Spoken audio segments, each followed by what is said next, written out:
Hey, welcome back to the Disney Plus Everyday Challenge, and today we have Adventures in Babysitting. Adventures in Babysitting. No, not the one you're thinking of. This is one from 2016, not the classic film starring Elizabeth Shue, which I love, and also is on Disney Plus, but in a censored state. The most infamous line in that is "Don't with the babysitter." That line also appears in this film, but in the censored version, "Don't mess with the babysitter." So just getting that out of the way. The original version also says "Don't mess with the babysitter" now. What are you gonna do? It's Disney Plus, even though Taylor Swift says a whole lot worse in her concert movie we watched yesterday.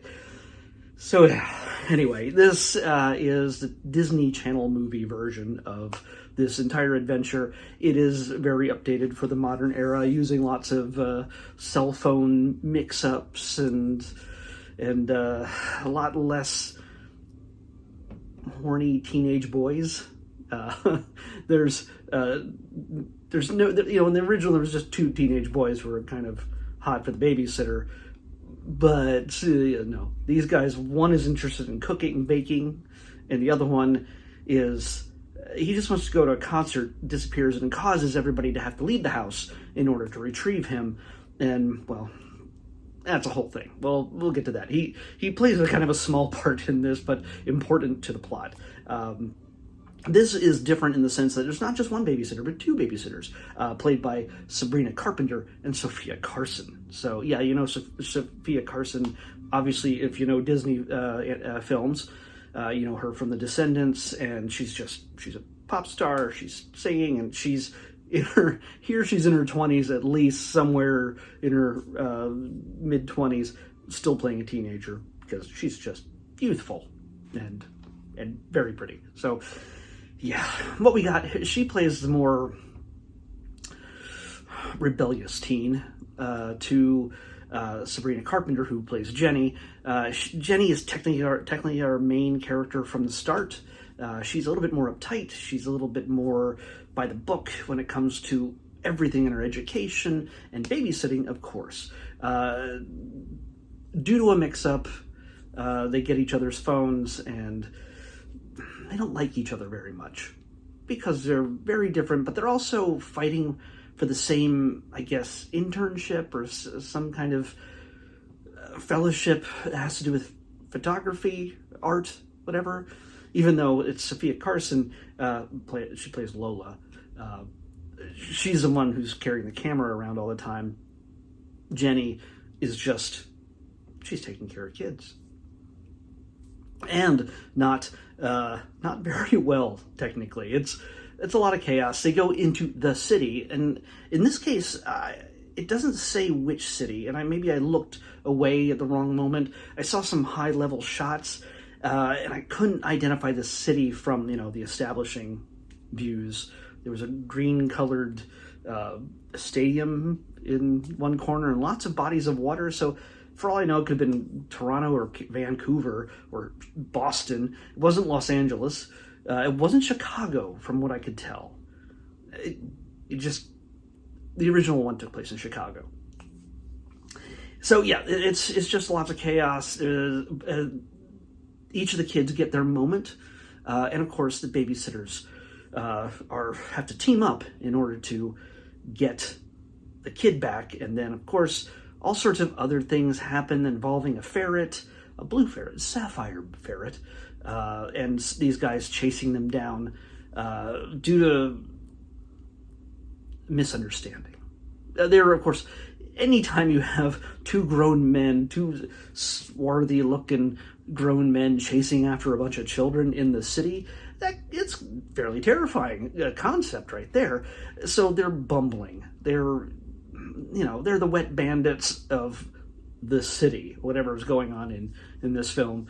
Nobody's like throwing buckets of, whatever on them, or sledgehammers to the groin or anything. No, they're just lots of pratfalls and lots of silliness involved in their chasing of these children through the city for a ferret.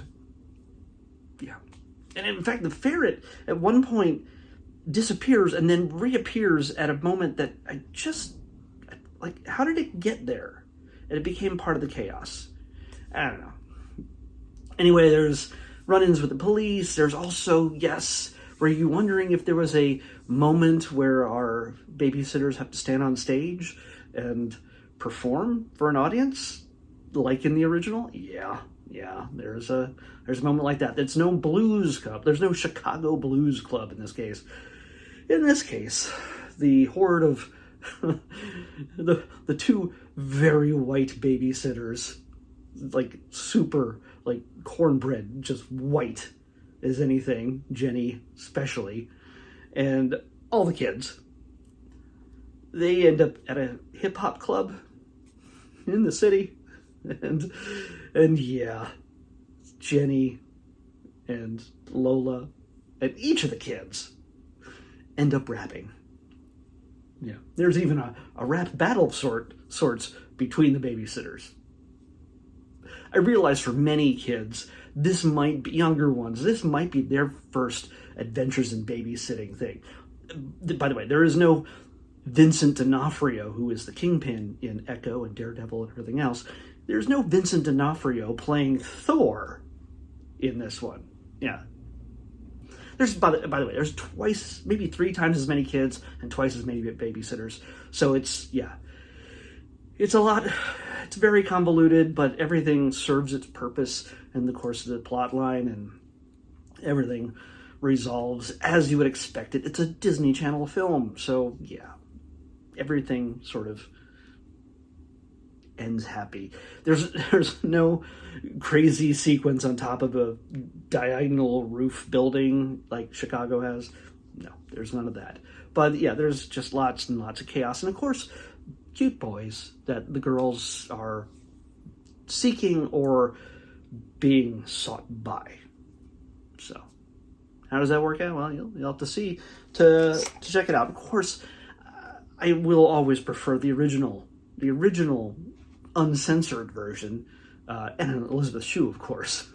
But these kids for this generation, this fits the Disney Channel aesthetic, and probably is more kid-friendly. Adventures in Babysitting, if you understand, it came out in the 80s, and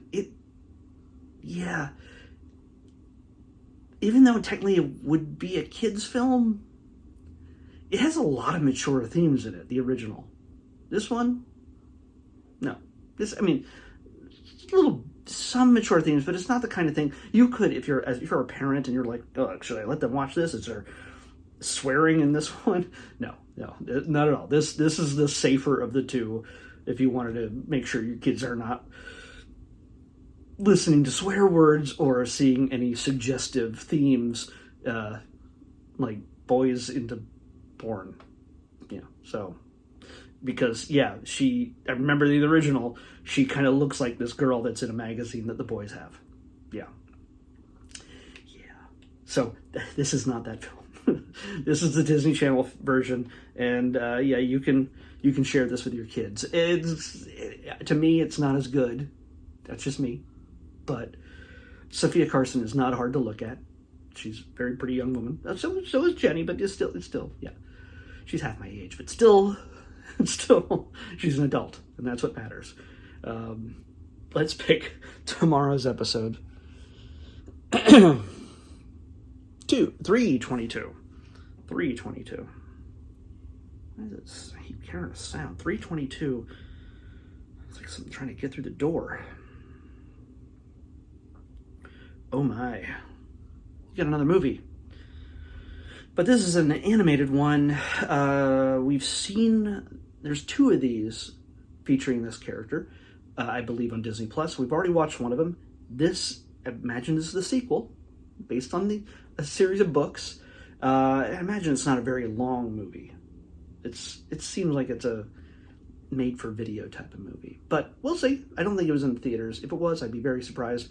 This is The Brave Little Toaster Goes to Mars. There we go. All right, that's what we got next. The Brave Little Toaster Goes to Mars on the next Disney Plus Everyday Challenge. I'll see you back here tomorrow with that.